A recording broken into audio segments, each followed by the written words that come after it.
Aujourd'hui, une nouvelle interview face à face avec Olivier Morin, l'une des plus grandes personnalités de l'e-sport en France et animateur du Canal eSport Club. Justement, on va en parler, mais aussi parler de lui et du développement de l'e-sport. Bon visionnage. Alors, bonjour à toi, tout d'abord. Merci beaucoup de m'accorder un tout petit peu de ton temps Merci Robin. pour faire cette interview. Est-ce que tu peux tout d'abord te présenter pour ceux qui ne te connaissent pas? Olivier Morin, je suis animateur du Canal eSport Club sur Canal+, et on est ici chez moi parce que j'ai une entreprise qui s'appelle JK et qui produit du contenu pour tout plein d'éditeurs et entre autres aussi des contenus e-sport. Donc voilà, j'ai la chance d'avoir plein de casquettes et de m'amuser, donc c'est pas mal. On va parler un petit peu de ta formation. Quelles études tu as fait pour en arriver là? Alors on parle pour en arriver là, si on parle du Canal eSport Club, pour faire un rapprochement, Oui.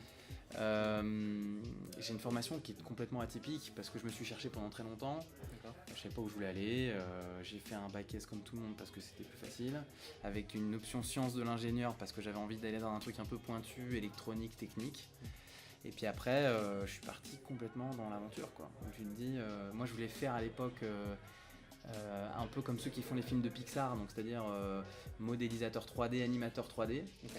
Et ça me passionnait. Et je me suis dit, mais avant de faire ça, il va falloir que tu saches dessiner, mon gars. Donc démerde-toi, mais va dessiner. Donc j'ai passé un an à dessiner alors que je ne savais pas dessiner du tout. À la fin, je m'en suis sorti avec un peu de niveau, mais loin, parce qu'en fait, il y a des gens qui dessinaient depuis 10 ans. Donc on se dit, waouh, mais en fait, je suis pas du tout dans le niveau. Et après, je suis parti sur une formation multimédia dans laquelle on apprend tout et rien. Je crois qu'aujourd'hui, c'est un peu plus spécialisé qu'à l'époque parce qu'on démarrait un peu tous ces nouveaux métiers. Donc, c'est-à-dire que j'ai appris à faire du Photoshop, du Premiere, des sites web, de l'impression de magazines. Enfin, on faisait de tout et de la 3D. Et puis, au bout d'un moment, je me suis rendu compte qu'en fait, Internet était ma meilleure source de formation. Et c'est là où j'ai appris le plus. Donc derrière, j'ai à la fois trouvé un job et en même temps, j'apprenais par Internet. Et j'ai fini par faire tout plein de métiers qui vont de développeur à journaliste, à marketeur en indépendant. Et ensuite à monter ma boîte en me disant, faut que je tente l'aventure par moi-même. Voilà. D'accord, donc après tes études, tu as fait une carrière professionnelle assez... Assez riche et à la fois, je dirais à la fois plein d'échecs dans le sens où je savais pas ce que je voulais. Donc j'ai fait des choses que j'ai réussi à faire sans forcément maîtriser toutes les compétences. Et puis après, je me suis rendu compte au fur et à mesure de ce qui me plaisait le plus. D'accord. Et je crois qu'en fait, ce qui me plaisait le plus, c'était le langage. Le langage de la communication, du marketing, être capable de bien raconter des belles histoires.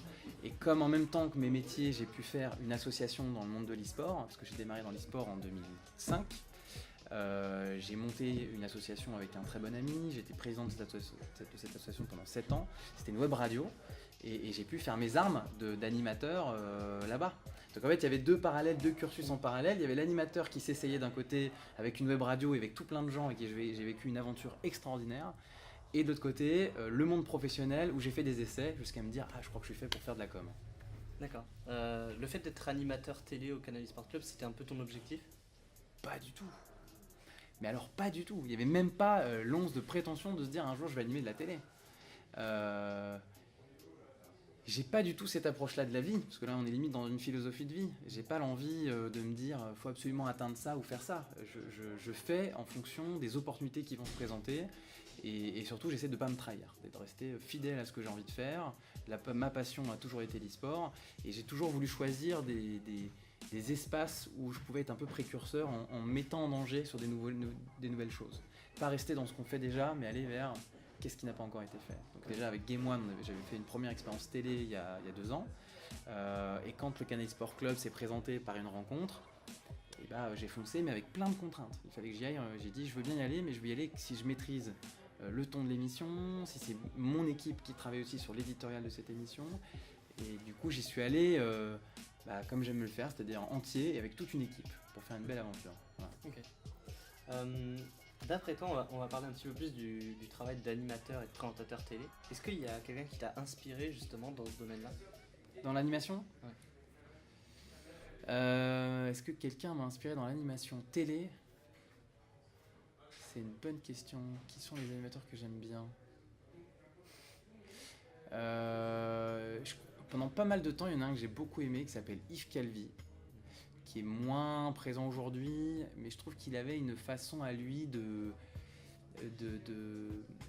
d'être généreux, Je parle même pas, parce que c'était souvent sur des émissions de politique, donc c'était un peu touchy d'apporter comme ça, de maîtriser un plateau, et je trouve qu'il le faisait vachement bien.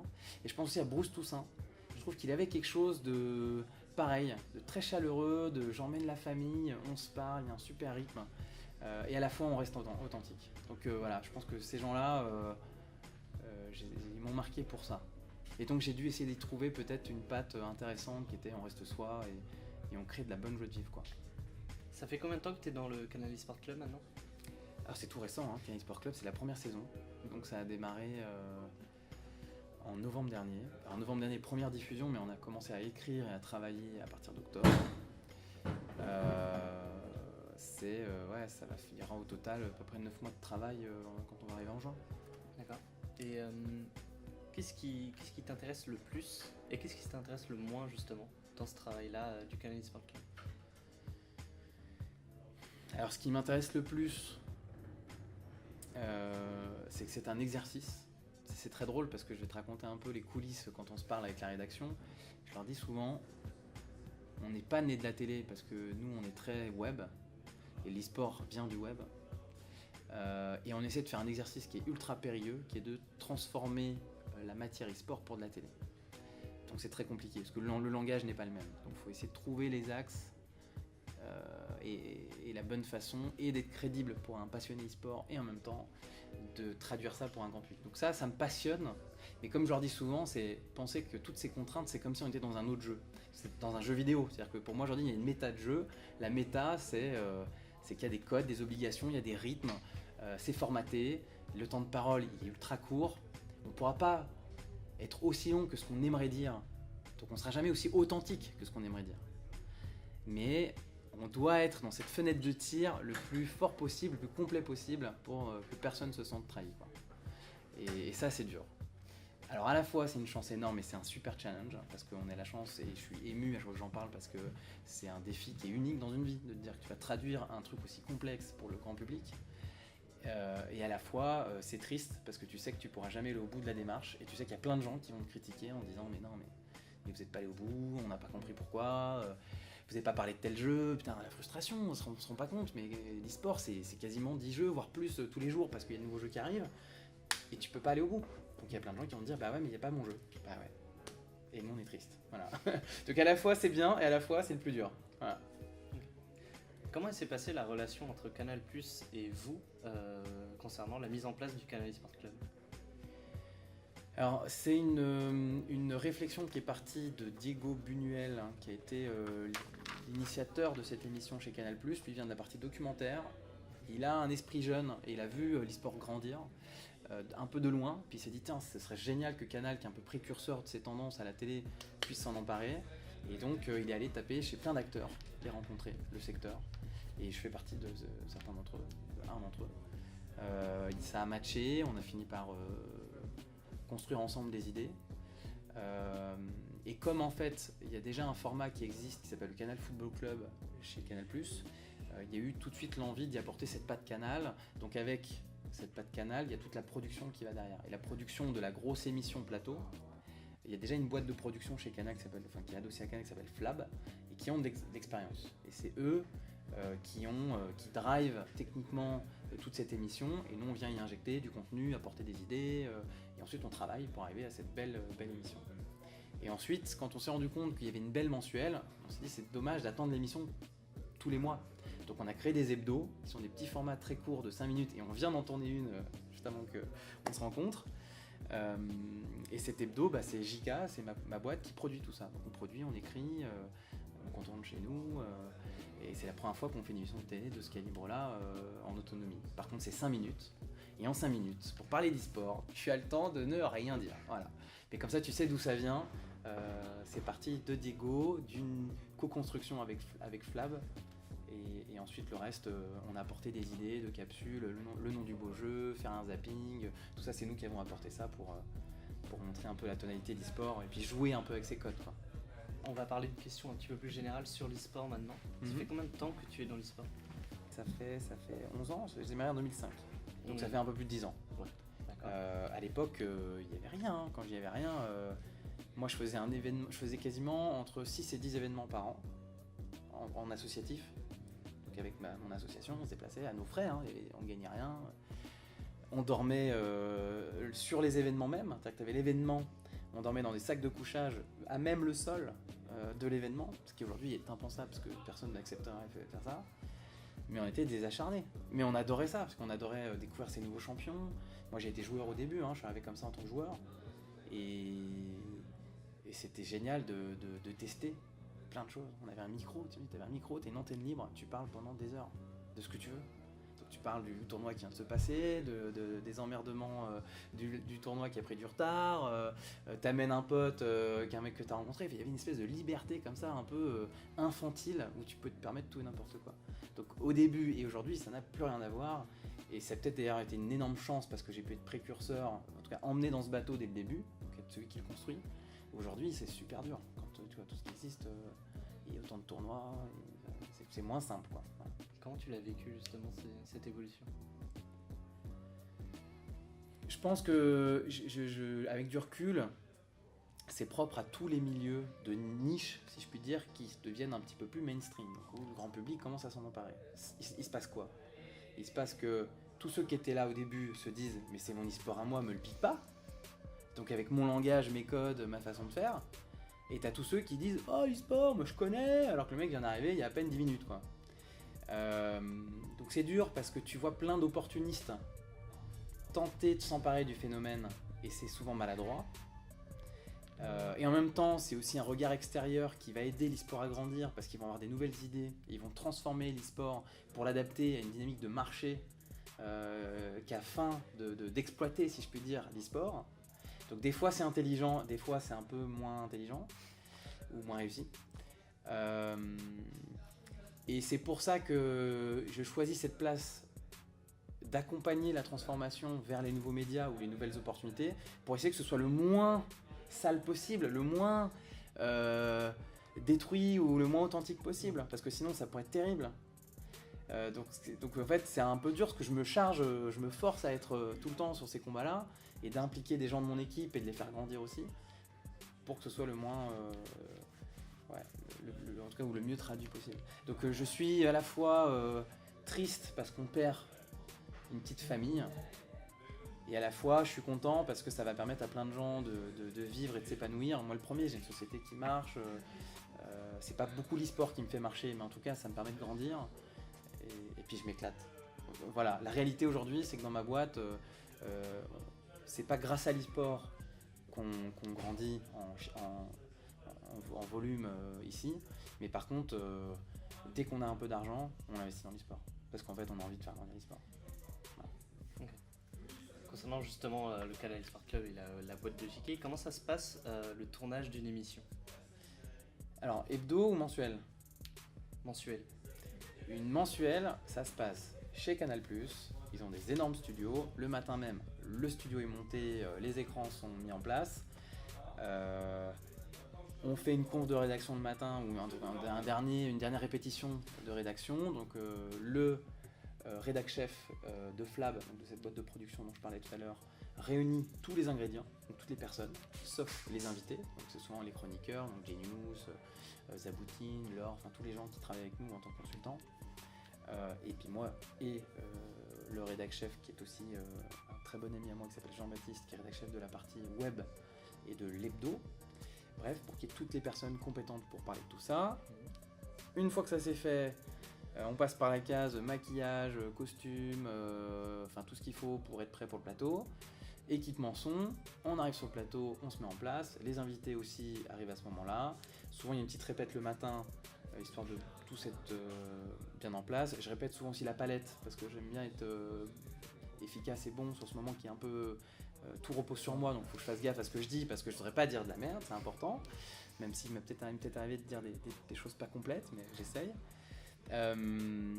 Et puis après, il y a les invités qui viennent, et puis moi je suis là pour les accompagner, pour les rassurer, parce que souvent ils n'ont jamais fait de plateau de leur vie. Donc je viens leur dire bienvenue dans la famille et tout va bien se passer. Un petit bonjour au public qui vient de s'installer, et ensuite on tourne l'émission. D'accord. Voilà. Est-ce que vous avez des projets pour la suite de l'émission justement ? Alors c'est trop tôt pour en parler. Des projets, on les a en tête. Des projets, on en parle à l'oral. Aujourd'hui, on n'a pas encore défini ce que sera le Canal eSport Club l'année prochaine. Donc on est dans ces réflexions-là en ce moment. Je peux pas vous dire ce que ce sera. Alors, pas encore, mais... Et toi, tu te vois où dans 10 ans? J'en sais rien. Si j'arrive à rester... Moi, je pars toujours du principe que tout peut s'arrêter. Donc, j'entends pas que Canal, je parle en général. De monter une boîte et de réussir, ça peut s'arrêter demain. Donc, je vis tout un peu comme un dernier moment. Ça me permet de jamais être déçu aussi. Et ça veut dire que pour moi, j'ai aucune idée. Parce que toutes les expériences m'intéressent. Si c'est de l'e-sport, ce serait avec grand plaisir. Si ça continue à grandir et que ça se structure comme je l'espère. Parce que si à un moment ça me ressemble plus, j'irai pas forcément. J'ai des combats personnels qui sont un peu plus humanistes certaines fois. J'aimerais bien trouver un lien pour assembler et l'e-sport et un combat un peu plus humaniste. Quelque chose qui soit collectif, j'espère. Et j'espère que je pourrais moi porter ce message-là. Parce que je pense qu'au-delà d'être des joueurs, on est tous des êtres humains. Et j'aimerais bien qu'on ait conscience qu'on vit dans un monde qui a aussi besoin de se mobiliser. Donc dans 10 ans, honnêtement, j'en sais rien. J'espère que je serai toujours dans la passion, dans le plaisir, et puis des rencontres, parce que c'est ça qui fait la vie.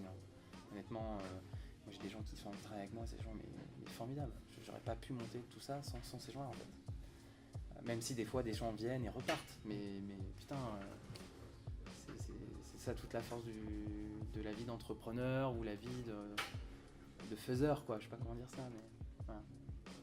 Tu joues à quoi en ce moment? Je joue quasiment pas. J'ai très peu le temps. Je suis un fan de League of Legends. J'adore ce jeu. C'est un jeu d'une complexité, d'un niveau de détail qui m'a toujours scotché. Parce qu'il y a plein de paliers à franchir avant de comprendre tous les infimes ingrédients qui vont faire la différence dans une game. Et ça, j'adore. Parce que c'est pour moi le plus haut niveau d'un jeu d'échecs, quoi. Donc ça, quand j'ai le temps, je m'en fais un petit peu de temps à autre. Quand j'ai le temps, parce que certains ici dans la boîte jouent à Counter-Strike, j'essaie de dire j'arrive, mais alors voilà, j'ai pas les réflexes, quoi. J'aimerais bien, mais non. Il m'arrive de refaire un petit Warcraft de temps à autre, un petit Warcraft 3. Ah oui. Ah ouais, on l'a toujours installé sur les machines. Le premier jour, on a remonté la boîte, on a tout de suite installé le jeu, puis il est toujours là. Et puis en soirée, quand j'ai le temps, quand des potes sont là, on teste des nouvelles choses. Il y a pas longtemps, j'ai testé un petit jeu sur PlayStation 4 qui était pas mal, qui s'appelait Overcooked, qui est très cool. Rien à voir, un truc qu'on fait de la cuisine avec des potes, voilà, on se marre. Voilà. Okay. Mais j'ai pas beaucoup de temps. Les gens connaissent Olivier Morin, mais c'est quoi ton pseudo? Ah, alors ça c'est très drôle, parce que je crois que tu vas être une des premières personnes à me la poser, cette question. Alors qu'en fait, ceux qui me connaissent déjà, depuis cette époque où on avait la radio, j'avais un pseudo et on me connaissait sous le pseudo. Mon pseudo c'est Asuka. Alors c'est un truc qui en plus est assez féminin, mais c'est très drôle parce qu'il y a plein de gens qui ont continué à m'appeler Asuka pendant super longtemps, parce que ça a été mon pseudo, quoi. Donc je me faisais connaître comme ça en tant qu'au début joueur, ensuite caster, parce que j'ai casté pendant des années, et puis même ensuite en tant qu'animateur. Et en fait Asuka ça vient d'un manga. En fait moi je suis en tout cas au premier manga qui sont arrivés en France, j'ai aimé Evangelion, qui est un super beau manga comme jamais, et il y avait un personnage qui s'appelait Asuka que je trouve émotionnellement totalement dérangé, j'adore ça. Voilà. Je trouvais ça génial, voilà. Me demande pas pourquoi, je ne sais pas. Et après ça te suit, parce que tu sais que les pseudos tu les gardes pendant longtemps. Oui.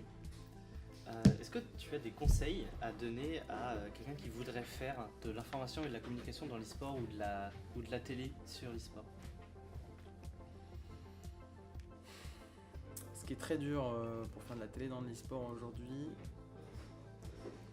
c'est que c'est très lié à un jeu, c'est très communautaire en fait.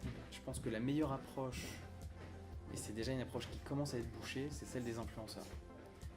Streamers, youtubeurs. J'entends par là aller sur un jeu, prendre le temps de parler à une communauté et de l'abreuver régulièrement de ce que tu es en fait, en disant moi ma personnalité c'est que j'aime ça, c'est que j'aime ça, c'est que j'aime ça, et de voir si ça prend.